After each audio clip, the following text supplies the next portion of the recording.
And coming up on this week's Green Signals, Your Railway podcast, RAIB releases its initial findings into last week's fatal train crash in Powys, Wales. Euston sees some progress on the government's 5-point plan, but will it actually deliver real improvement? Plus, Richard speaks to Chiltern Railways Managing Director Richard Allan about electrification, batteries and Chiltern's future.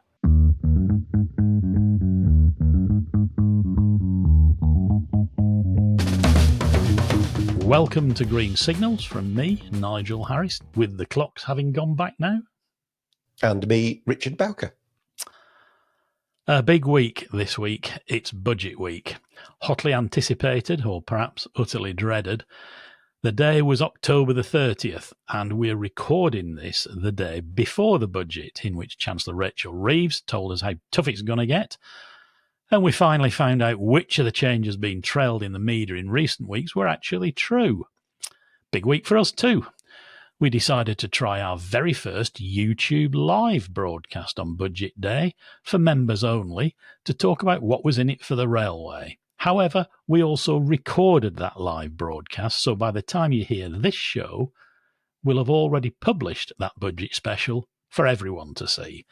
And next week, we'll have a bit of a reflection on what the budget says. That sound about right to you, Richard? Yeah, absolutely. No, it's a slightly complicated week because of the timing of everything, but absolutely. I thought you explained that superbly well, Nigel, right? Well, I did it with help. It was a team effort. I must admit, when I first read the treatment for this show, I couldn't get all the tenses right in my head about what was happening and what had happened and all that sort of thing. Never mind. Keep taking the pills. I am doing. Right. Now, the reason why we wanted to trial a live broadcast as well, partly because of the budget, but also because next week, and when I say next week, I actually mean Thursday, the 7th of November, we're doing something very special. So Green Signals will be live at the RIA, Railway Industry Association, annual conference being held in London. Live on stage. Without the aid of a safety net? Without the aid of the safety net. But there is a plan B. We are actually going to record it as well. So if it all goes wrong on the live, we've still got the video. We're opening day 2, Green Signals. We're opening day 2. And we will be live at 9:45, okay, on Thursday the 7th. Our guest is somebody very special. It's Chris Green, who's, of course, known to, I think, everybody involved in railways, former general manager of ScotRail, managing director of Network South East, chief executive of Virgin Trains, and former board member of Network Rail as well. Often referred to as the best chairman that British Rail never had. So he's going to offer a very interesting perspective on what's going on the railway. So that's going to be live Thursday the 7th, 9:45. One thing that's also worth mentioning, that's going to be on YouTube only because that's the platform we can live stream to. But of course, we will also be recording it, so we'll be able to make it available separately as well. It's going to be fun, isn't it? I think it's going to be really very, very interesting indeed. But Chris is always fascinating to listen to, isn't he? And it will be really good on that business about, if you fail to learn the lessons of the past, you're doomed to repeat those mistakes in the future. And Chris has seen it all. In fact, I think he'd admit to having made some of those mistakes as well. But I'm looking forward to that. It's exciting stuff. And doubtless we'll also be returning to many of the budget themes over the coming weeks and months and more as more of it unfolds, because there's always that in the budget, isn't there, Richard? The fine print that nobody notices when the Chancellor gives a speech and it becomes apparent in the days following. So there we go. Let's move on for now. I think the first thing we've got to talk about, Nigel, is the tragic accident in Wales last week, which of course you and Steph did a breaking news bulletin special on the day after it happened. Now, since then, we've had the Rail Accident Investigation Branch, or RAIB. We've had their initial findings, which we actually thought it would be worth updating everybody on. And obviously this is our first opportunity to talk about that. That's absolutely right. So this is what RAIB say happened at 19:26 on Monday, October the 21st. The 1831 Transport for Wales TFW train from Shrewsbury to Aberystwyth collided with the 1909 Machynlleth to Shrewsbury on the Cambrian line, approximately 800 metres west of the passing loop at Talerddig, Powys. Both trains were two-car Class 158 DMUs. Now, RAIB says that the initial evidence suggests that the collision occurred at approximately 15 miles per hour. It was originally reported that one person had died in the accident. He has now been named as 66-year-old Tudor Evans from Capel Dowie in Aberystwyth, Ceredigion. But while 15 others have been taken to hospital, it was first reported that there were no serious injuries. Sadly, we now know that, unfortunately, 4 of those were actually serious injuries. No, indeed.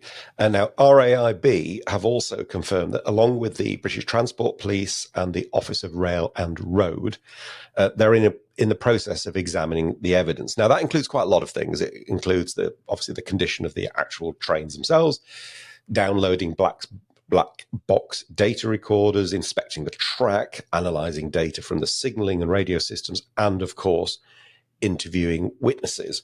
Now, the key point RAIB made in the statement is this one, and I'll just read this out because I don't want to misquote them.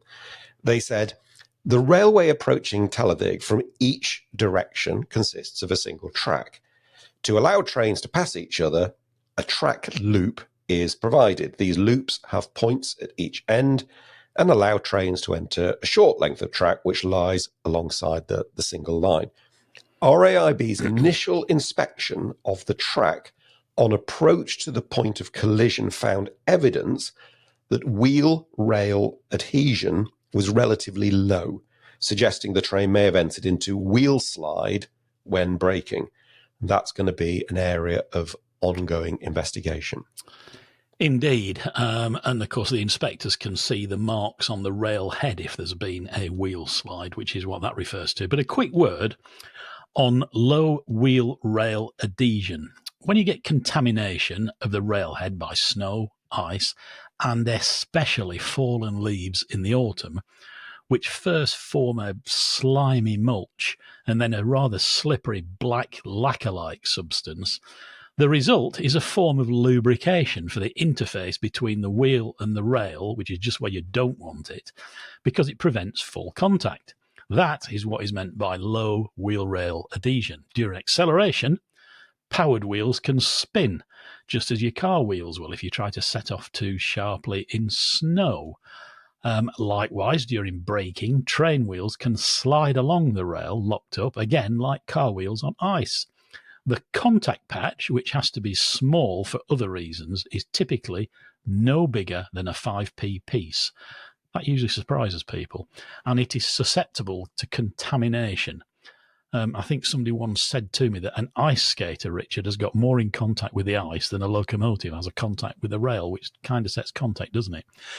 Now, many green signallers asked some pretty detailed questions following Steph and I's breaking news update, October the 22nd, and excellent questions they were as well.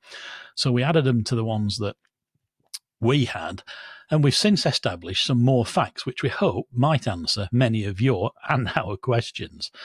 First, it's worth noting that the Talerddig loop is on the summit of the single-line track, with the railway climbing up to it from either direction. As such, the loop is a summit. Now, ordinarily, the first train to reach this loop will be westbound, and it will be routinely be routed into the up loop, the right-hand loop in the direction of travel heading west. This has curves. There's logic to this. Trains climbing from the west, the Machynlleth side, will then enter and leave the loop on straight track, which makes it easier for the train than climbing and weaving over the curves of the up loop. Interestingly, and contrary to some suggestions being made, the points at the west end of that loop are neither weighted nor sprung. They are powered and are set for direction within the ERTMS system. Now, we understand that the rails approaching those western points from Shrewsbury, as Richard said, show evidence of poor adhesion. The train from Shrewsbury certainly ran through these adversely set points in the trailing direction, causing damage to tie bars and blades. Now, also of note is that the railhead treatment train, which is exactly what it sounds like, had run as booked some 20 hours earlier over the Cambrian and successfully treated the rails. And the next daily cycle was to run, again, it runs overnight on the Cambrian with the head code 3 Sierra 71. Now, we should also note, I think, for the record, that we understand from conversations we've had that all the responders to the scene demonstrated really quite superb professionalism. I mean, that includes the emergency teams, obviously, industry investigators, the railway mission, who we understand were involved, and of course, all railway staff from Network Rail and Transport for Wales. And a good source told us that the local residents were also superb and very accommodating and understanding, during all of this. So, it is worth pointing out that the people on the ground, did a fantastic job. Excelled. Excelled and deserve an enormous amount of credit.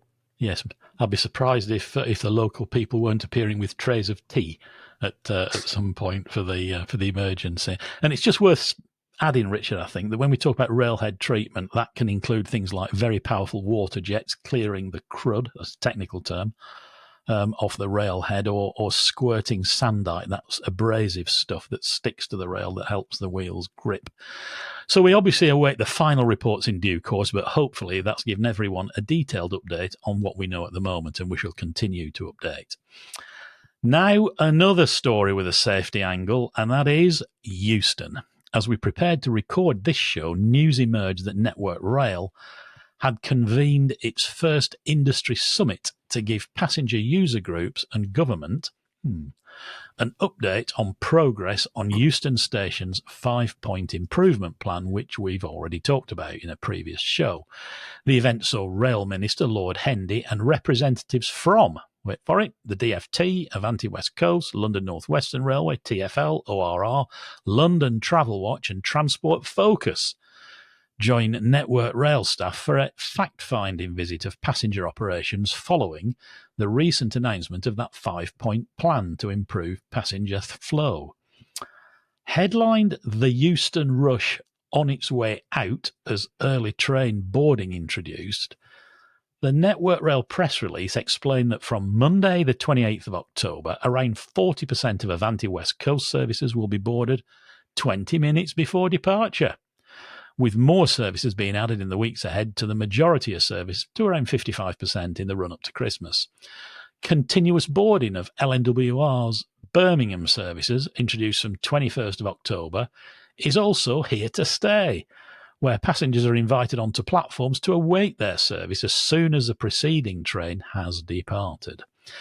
Now, according to the press release, the speeding up of passenger boarding and improved flows through the station have been made possible by collaboration between Network Rail and the train operating companies to simplify cross-industry operational processes. Richard, you look a bit as underwhelmed as I think I feel. Go. Where to start? I suppose the most one important thing is to say that anything that improves the situation at Euston, not just Euston, there's other places where there's challenges like this, is welcome and a good thing, right? So nothing that I'm certainly about to say should be taken as sort of being sort of clever or cynical. Clearly, anything that improves things is good, right? So just take that as a given. Just listen to that bit from the press release that you just read out. Listen to this again. The speeding up of passenger boarding and improved flows through the station has been made possible by the collaboration between Network Rail and the train operating companies to simplify cross-industry operational process. I mean, seriously, I can't believe somebody actually wrote those words down. That is what you do. That is your job. Network Rail is the duty holder at this station. And the fact that somebody feels it's important to explain this marvelous new breakthrough of people doing their job, I just find working together quite remarkable, actually. But then there was this phrase in the press release: The announcement comes just weeks after Network Rail and the Department for Transport announced a 5-point plan to deliver a better passenger experience at the station, with Transport Secretary Louise Haigh tasking the station's teams to look again at how Euston works on a day-to-day basis and make immediate improvements where possible. Now, I don't normally use inappropriate language on this podcast, but what the actual... Anyway. Is it an FFS moment? Why has the industry allowed itself to get into a situation where Secretary of State gets involved and somebody actually writes those words? This has all come about because, of this. It is a safety critical environment and there's somebody who is responsible for it, and you just organise it appropriately. It really worries me, this, Nigel. It's all become about being seen to do things, how we seem to do things. And I really do genuinely worry. And without, by the way, wishing to sound negative or more negative, are we sure this will also fix the problem? Because the real issue at Euston comes about during periods of intense disruption, right? And early boarding, as good as that is, during periods of intense disruption becomes less of a thing you can do because it's highly disrupted. So I don't know who wrote that headline, "The Euston Rush is on its way out." That's a real hostage to fortune. But I'll tell you what, I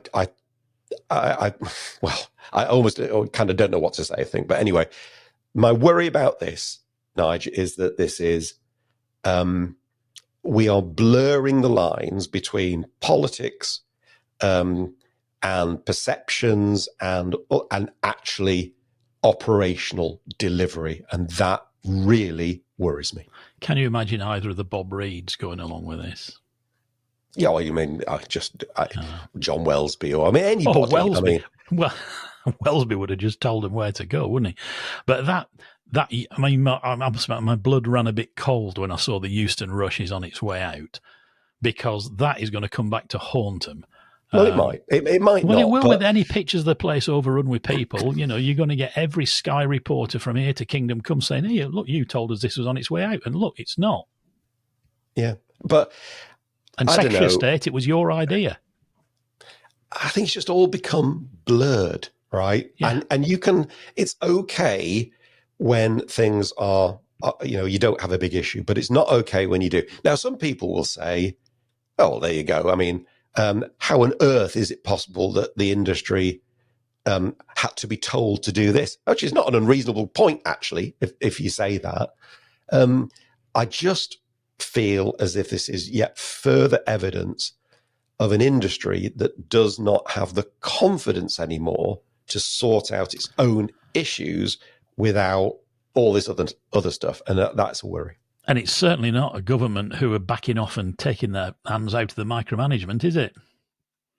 No, but as we said on a previous show, I mean, that, I'm not sure that was an overnight thing anyway, but it does seem the direction of travel seems to be different to the one that we were thought. Yeah. Hey ho. We shall watch and wait and see what happens. And wish them well in their endeavours, because Euston isn't an easy place to run. We know that. No, it's not. It's not. But, big committees and big fact-finding things and all of that kind of stuff, they're no substitute for experienced professional railway people going, this is what we need to do. Right? Maybe we ought to ask Chris Green about it. Maybe we should. But anyway, okay. Let's move on to another story. Onwards and upwards. It's quite the week, isn't it? There's another story that lots of Green Signalers have been actually getting in touch with us about, and it's about Northern. Okay. Now, just for those who aren't aware, Northern have been issuing a fairly consistent stream of do not travel warnings on Sundays. I think it's Sundays is the particular day. And as a result, we've often seen buses replace some services, big gaps appearing in services. I think the Bolton line was like down to 2 hourly or something. And also in some cases just being axed altogether. Now, Northern were quoted in the Manchester Evening News on the 24th of October as saying this. They said, train crew availability remains an issue as we are carrying out essential training and colleague sickness remains high. This has been further compounded by not having a driver rest day working agreement. We are working hard to improve train crew availability. Now, Andy Burnham, Mayor of Greater Manchester, has waded into this. He's demanded an urgent meeting of something called the Rail North Committee to discuss the problem. And he called Northern, quotes, a part-time service and saying they were, quotes, falling far short of what passengers in Greater Manchester and the wider North deserve. Now, he's right. Well, yeah, he does, of course, have a wider political agenda of securing greater control over local rail services, adding them to what's called the B network. I suppose to create a similar situation as we have with TfL and London Overground and that kind of thing. But, you know, nonetheless, clearly an angry guy speaking on behalf of the people of Manchester and the wider North. Indeed, I'm tempted to say be careful what you wish for, Andy, as well. But we'll watch what happens there. And it's all fine, of course, but there is just no quick fix to the train crew shortage thing, is there? And it is clear that public ownership is not a panacea. Northern has been under DfT direct control since 2020. So we're going to do a Green Signals deep dive into this one and come back with some detail and answers, hopefully next week.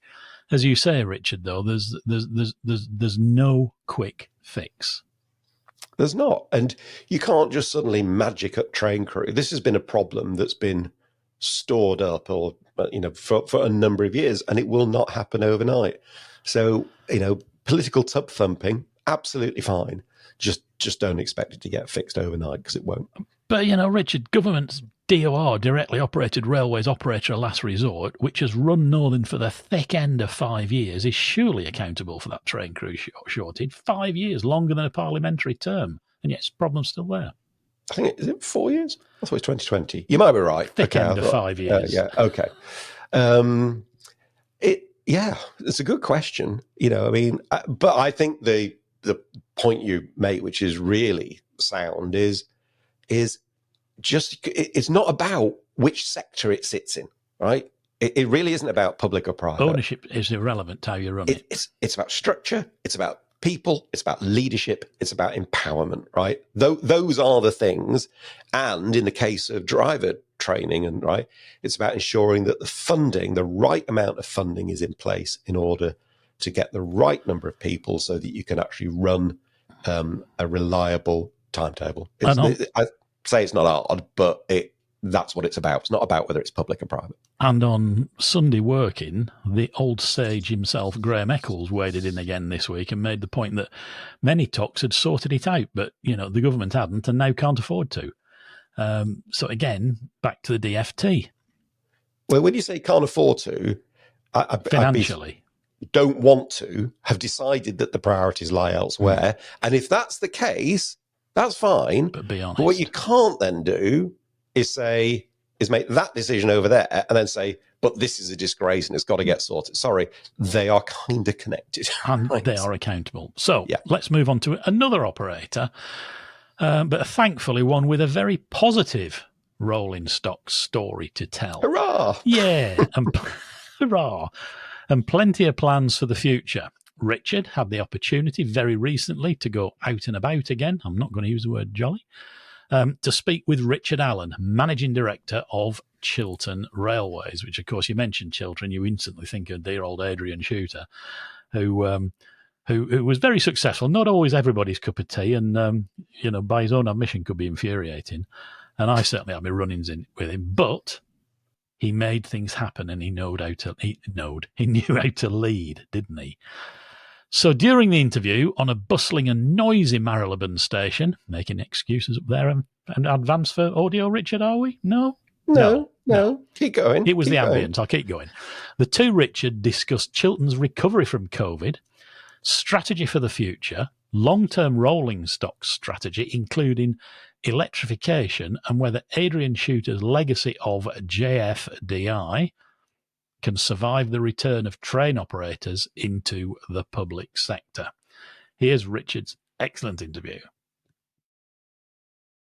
Well, I'm delighted to be joined by Richard Allan, Managing Director of Chiltern Railways. Thank you for joining us on Green Signals here, Richard. We're here at Marylebone. I can't believe that we're at a station that so very nearly closed. Absolutely. We had a celebration earlier this year to mark 125 years of Marylebone Station.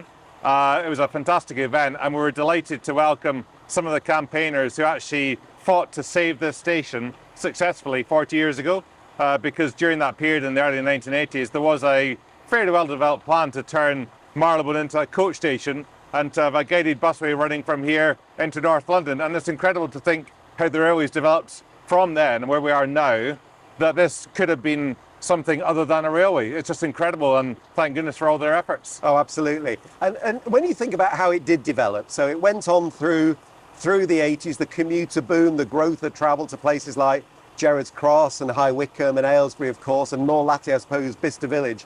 And that growth has been really quite amazing, really, I suppose, sort of stimulated and brought on by Chiltern's approach to this. And then we had COVID, and things have changed. So just talk us through what's changed, and has it started to come back?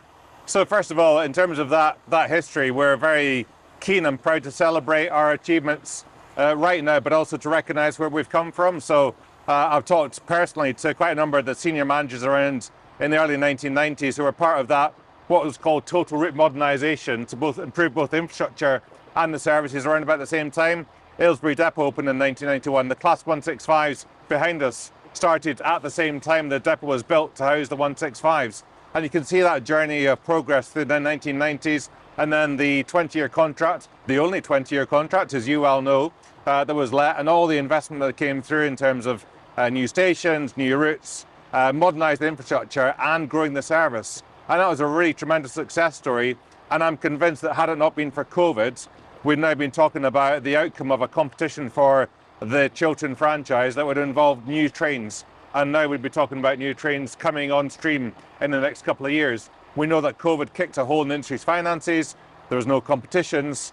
So we as a management team have had to develop our own plan, and we are seeing some good recovery after COVID in terms of that position to get numbers up to where they were and to kick on again, because there is now a need to have a plan, which we have, for further total route modernisation. So you've got a strategy now, you've got this new strategy.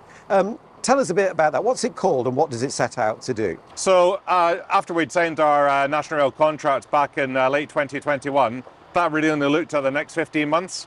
We'd done some research, we'd gone out and asked colleagues, we asked customers and we asked stakeholders, what do you want Chiltern to look like in 2030? Unsurprisingly, the feedback was priority, we want better quality trains, we want to see the modernisation of the trains, we want to decarbonise this railway as the last all-London diesel terminus. So we took that plan, we shaped it, and then we published what's called the Right Route 2030 vision. We did that in conjunction with our route MPs in the House of Parliament last summer, and we've got a groundswell of support for what we want to do, which is to really in three phases: improve our train services today, secondly to grow our fleet, and third to decarbonise its railway. So you started a procurement process some time ago actually, and then stopped that. Yes. Was that because this strategy kind of made you kind of go, oh, hang on a minute, maybe we need to go into a slightly different direction? Yeah. So in terms of that modernisation of the fleet, it's in three parts. The first part is to improve what we have. So first of all, we have put in the recycled vegetable oil to fuel the Class 68 locomotives. We're also, as you know, we are refurbishing our 24-year-old diesel trains. They're all getting that investment programme, and then the 165s will get a more modest refresh. So that's phase one. Phase two, which I'll come back and talk about, is to replace and grow the oldest coaches, the Mark III coaches.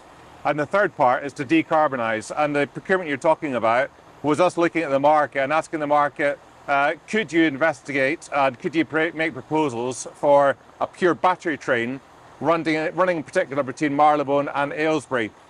In parallel, we did some work that we went out and looked at the power supply available, and we've had an independent report come through that said actually in some locations, particularly Aylesbury, the power supply is at its maximum. Right. So on that basis, we've withdrawn that procurement because we've now understood a bit more about what the opportunity is. The governance process within DfT has changed as well, and we've done some further work with industry partners with DfT, Network Rail and Great British Railways, and then we've coalesced around a preferred approach. So that made sense to say, well, let's withdraw that procurement because we're now following a different path. So that preferred approach, if I understand it now, is talking about discontinuous electrification, island electrification. What led you to that view? So looking at the potential cost and the disruptive effect of fully electrifying the Chiltern Main Line from London, Marylebone all the way to Stourbridge, that is a huge cost. It's huge disruption. You think about the tunnels coming out of Marylebone and all the associated works of trying to convert those at the same time as keeping the railway running. It's a huge task. Technology has moved on, and we think now in the marketplace there's a real opportunity to say we want to switch away from diesels, we want to go to bi-mode trains. How do we best power those trains? And there are actually some very powerful propositions coming through for wiring in stations. So for example, wiring Marylebone, wiring Oxford, wiring partly in the countryside, say around the High Wycombe area. So for not many single track kilometres, you could introduce a battery electric train. So that's our preferred approach across the 4 organisations that I mentioned, Chiltern, Network Rail, DFT and Great British Railways. We believe that is the preferred approach. We're now looking for some funding to take that from a concept to a full business case proposition, to go through the governance process with the Department for Transport, and hopefully to go to the market by the end of next year to say we'd like you to bid on this basis. So I was just going to ask you about timing. So with a fair wind and a lot of agile decision making in all the places, you think that end of next year is doable and is the optimal time to go, is it? So I'm going to push very hard to achieve that timescale because the Class 165s have done a terrific job. You know, the drivers will tell you they're a very reliable train. We're going to refresh the interior, but they are getting on for 40 years old. By the time this plan comes into fruition, we'll be into 2030, and the trains will be coming up to their 40th birthday. So we have to act now and take the decisions now for that benefit to come through. And you couldn't have timed that better as a 165 went, absolutely, yes. went right past us. And you're right. I mean, they've done an amazing job. Okay, so well, that's a fascinating vision, exciting vision actually. And as you say, people, do you sort of sense that everybody's kind of aligned now behind that vision to try and make that work? Yes, we've done a lot of work to socialise that concept, to talk to colleagues not just in the 4 organisations, but talk to stakeholders, talk to MPs, talk to local authorities, talk to businesses that are growing. So we have a good relationship with Wembley Stadium, home of football, but also many, many concerts. They are growing, they're going to expand. Commercial development, football stadiums elsewhere in the network. There's a huge potential here, but we need a plan to move away from a diesel railway and to get more capacity in. So my ambition is that we've got those modern, bright, attractive trains in this station, and it's really quiet. And that hum of the diesels has gone because we've generally decarbonised. Okay, so look, final, I suppose, sort of cheeky question really. You know, Chiltern, built on a legacy of entrepreneurial spirit, Adrian Shooter, the total route modernisation, evergreen, new infrastructure and so on. I mean, those were exciting times when we just got on and did it. Are you confident in this new world of, train companies coming back into the public sector under sort of government control, that we can keep that entrepreneurial spirit alive and still deliver innovation and change? And we absolutely need to hang on to and protect that DNA. I see my role as being the long-term custodian of this railway. I take it really seriously. I've talked to the colleagues who worked here, including Adrian, who worked and built this railway over 30 years, and I take it that serious. I take seriously that responsibility to continue that development. I don't want to leave a legacy for my successors in the future. So absolutely, and I really hope that we cherish and protect that entrepreneurial spirit. We need people who have got the autonomy to get on and make it better. Couldn't agree more. Really positive note to end on. Richard, Allan, thank you and good luck. Thank you, Richard. It's always, I know he didn't follow Adrian directly, but it's never easy, is it, to follow somebody who's been really successful at something? No, and he makes the point, the world changed kind of under his feet, really. And it did, right? And, he said if it hadn't been for the pandemic, probably now would have been kind of really cracking on with a new franchise and so on. So, look, it was a great conversation. There's so much clarity, which is really good. And I hope he gets, the opportunity to see the plans through, because it would be, that is such a Cinderella to, what's the word? Princess story, really, that whole line. And it'd be great to see it to go to the next level as it deserves. Indeed so. He's very Anyway. measured as well, isn't he? He's just as enthusiastic and passionate, but he's got a very different style to Adrian, for sure. Yeah, no, absolutely. Probably a slightly different style to me, but there you go. Interestingly, in that interview, obviously, we talked about electrification, a slightly more creative approach, discontinuous islands, all that kind of stuff. There are other people looking at creative ways to address this, including on the West of England main line between London, Waterloo and Exeter, which, of course, is electrified to Basingstoke, but not beyond Basingstoke. So, diesel trains currently have to run over electric lines as far as Basingstoke and then continue through to Exeter. So I recently had a chance to chat to Neil Drury, the Engineering and Infrastructure Director of South Western Railway. We met at Salisbury Train Care Depot, about his thoughts for future electrification, and in particular thinking about the rolling stock strategy, because the 159s, I think they've got there, haven't they, are, they're coming up to the end of their life. So he's got exactly the same issue as Richard Allan's got. And interestingly, we talked about third rail, and whether we could actually see some extensions to the network, which is something that I had thought hitherto was considered kind of a no-no. It has. Yeah. So here's an excerpt of what Neil had to say on that very subject. Running through over the next few years, we will end up with a surplus of electric trains as we continue to go through. Now, of course, you've got the option to drop those out of the fleet and cascade them elsewhere. But what it does do is it provides a really interesting opportunity to retrofit batteries onto existing electric rolling stock, which opens up opportunities for West of England. So for a relatively limited amount of third rail down West of England, so between Basingstoke, Salisbury and Exeter, we could run battery trains down the West of England route and replace the diesel trains, which is great from a decarbonisation point of view. And to that end, we've been working really closely with Network Rail over the last couple of years to undertake feasibility studies, modelling, costing exercises to get us there. And it's all looking really positive.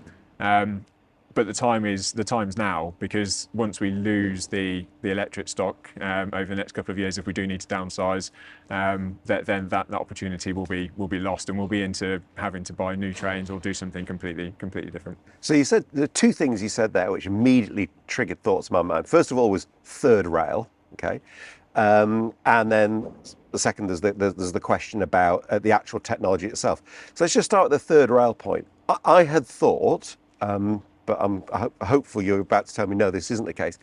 The ORR and safety authorities have said we really don't want any more third rail. It's not nice. It's got risks. We can move away from that. But you've mentioned third rail there. So what's the plan? Yeah, that's a great question. And absolutely, historically, any addition to third rail was seen as an absolute no. You wouldn't go there. Over recent years, RSSB have undertaken cross-industry research, including the ORR being involved, which has looked at how can you safely extend third rail, not put new third rail networks down because you've still got a risk there, Yeah. but in terms of the pragmatic approach of just for the sake of running X amount of miles on top, you could get so much more benefit. How could you do that safely?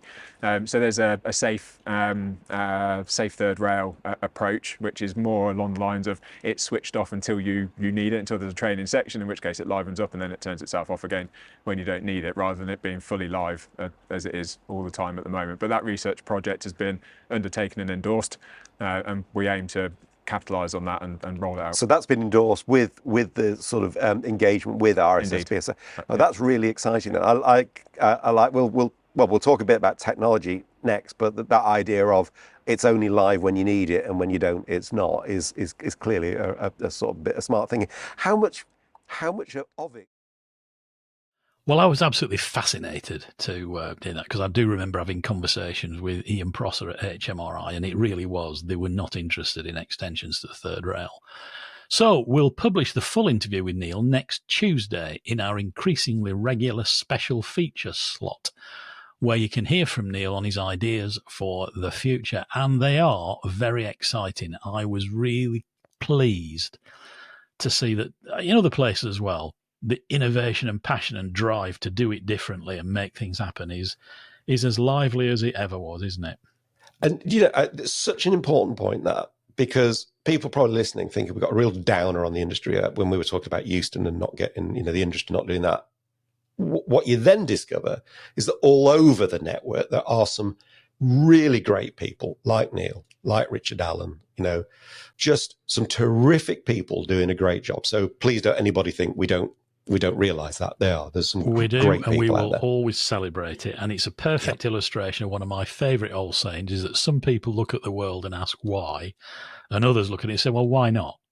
And that was Neil all over, wasn't it? So that's absolutely great. So, quick time to thank everyone who's left us a super thanks on YouTube this week, and you all are: David Bell, Hugh Kinnear, Alan Kirkman, Bob Walsh, Paul Roberts, Richard Price. Well, that's former ORR Richard Price, Pete Stewart, and Max Eves. We really do appreciate so many of you leaving us super thanks. So from Richard, Steph, and myself, thank you so much indeed. They really do help. Indeed. And thanks also to our new gold and silver members, who are Sean Worrell, Chris Gilbert, Luke Adelanti, Neville Green, JF 1944, Paul Cooper, John Morgan, Mark Duhigg, and Tank 621. Plus also an extra shout out for Richard White, who's very kindly upgraded from silver to gold. Now you can see all our members, to whom we're very grateful, in the end credits of the show. Now, you might remember last week we just asked gold and silver members if they would let us have their address so we can send you your goodies when the time comes.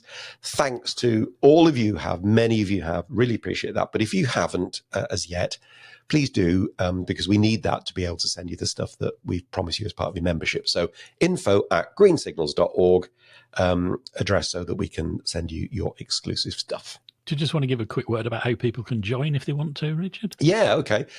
So it's dead easy. The link to the instructions, links are in the description, whether you're listening on audio, whether you're listening and watching on YouTube. The YouTube, it's really easy. You just click join, which is on the page. With audio, we have another system called Patreon, where you can sign up there. But the links are in the descriptions, and it's just dead easy to do. And you get access to exclusive content, you get access to stuff early, and you get some goodies as well. And we've got other things planned as well, so it's a cool thing to do. But this show will always remain free. We will stress that every time. So, time for this week's Railway News Roundup. I feel the need to give a fanfare, and I'm resisting the temptation, Richard. I'm pleased. I thought you would be.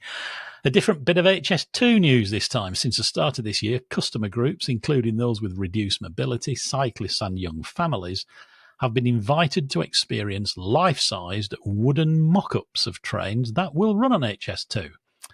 The groups have visited the Hitachi Alstom high-speed works in Derby to help engineers understand how accessible and comfortable the trains are. They've reviewed different options for boarding and alighting from the train, the positioning of grab rails to aid mobility and support, and tested the layout of toilets, particularly for wheelchair users. Although similar processes have previously been used in the development of rolling stock, this is believed to be the most extensive user development exercise ever undertaken for a new train fleet built in the UK, and that has got to be a good thing. Certainly is indeed. Now, moving on to another little safety moment, actually. Thanks to Norman Dawes for sending us this one. RAIB have issued a report following a collision on the Island Line on the Isle of Wight, involving a road rail vehicle and a hand trolley, which took place in November 2023. Now, 2 maintenance workers were injured during overnight works to clear vegetation near Brading. They lifted the trolley off the track when they realised the RRV was heading towards it, but unfortunately didn't move it far away from the track, and there was a collision. The trolley struck the 2 workers and pushed them into bushes beside the track. Now, both were treated for minor injuries.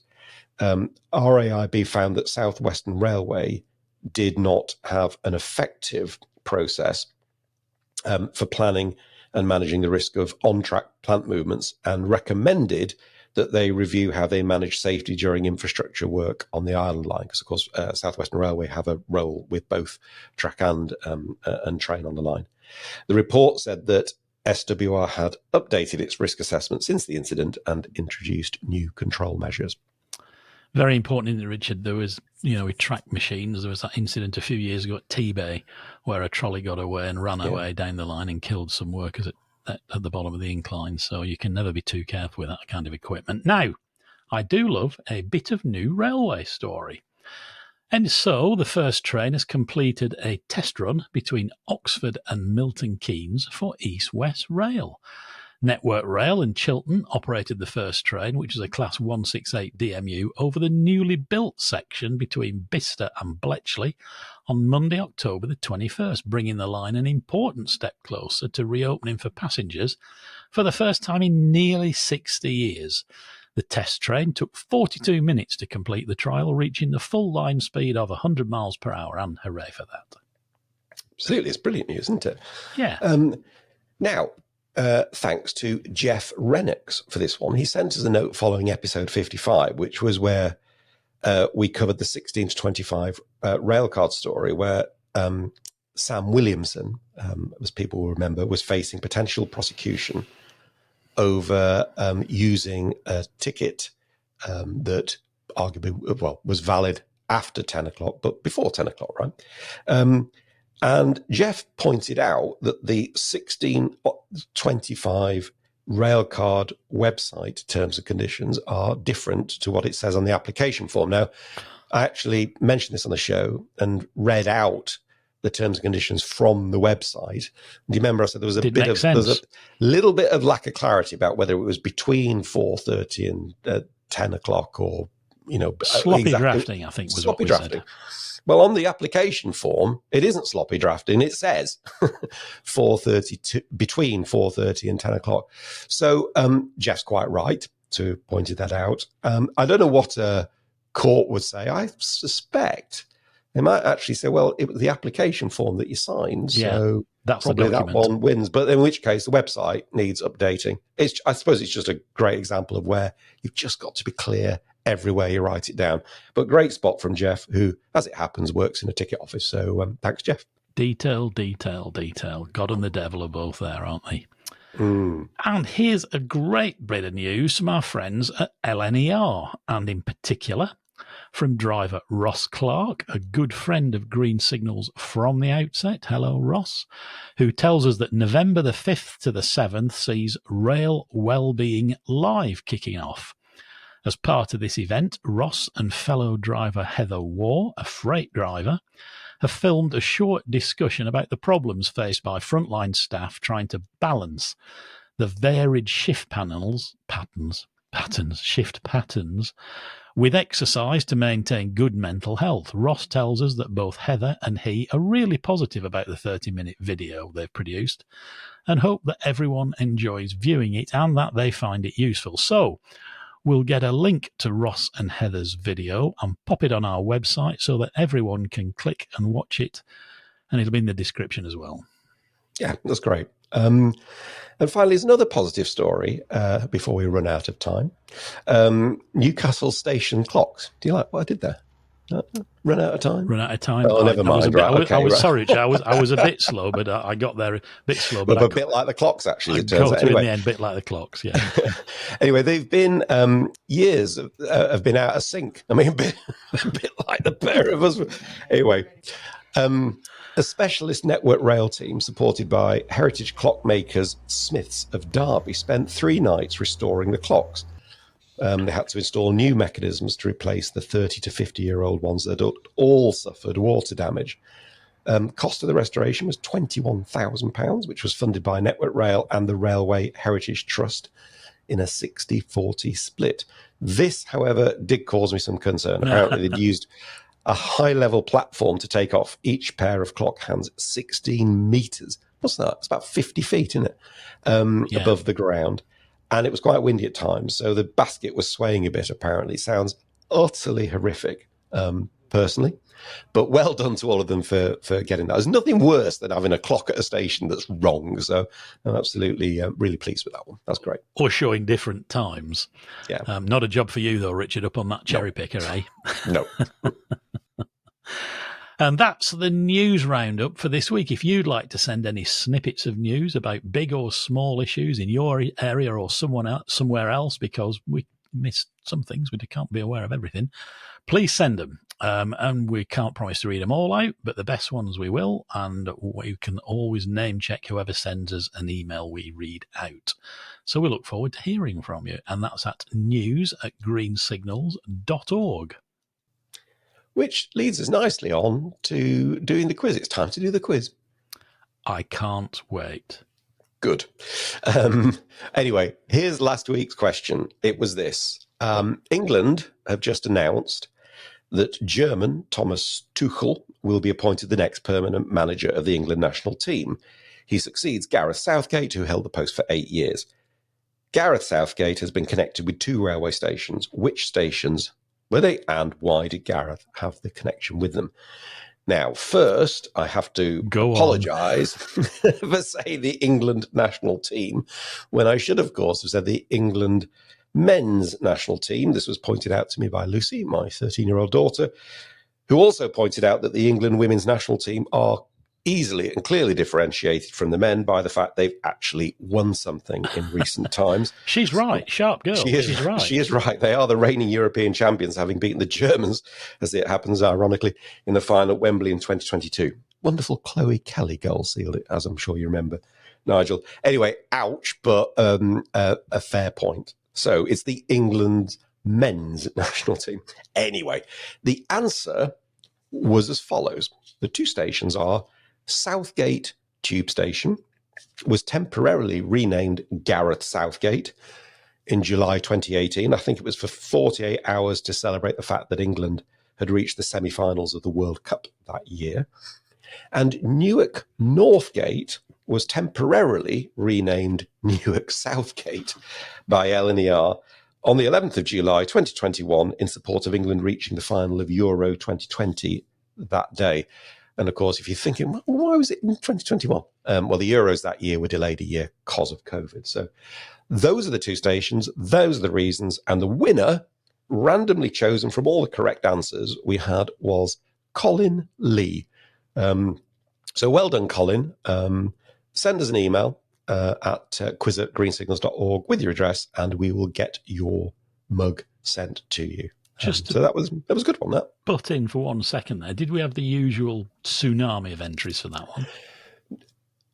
You see, you know the answer to that question, I don't, right? actually. No, not quite as... I don't, because you didn't mention it, so I'm wondering if it wasn't. Well, not quite as many. I suspect because it wasn't, pure railway. It was sort of slightly sort of a left field thing. So not quite as many, but still quite a few. So yeah, that was good.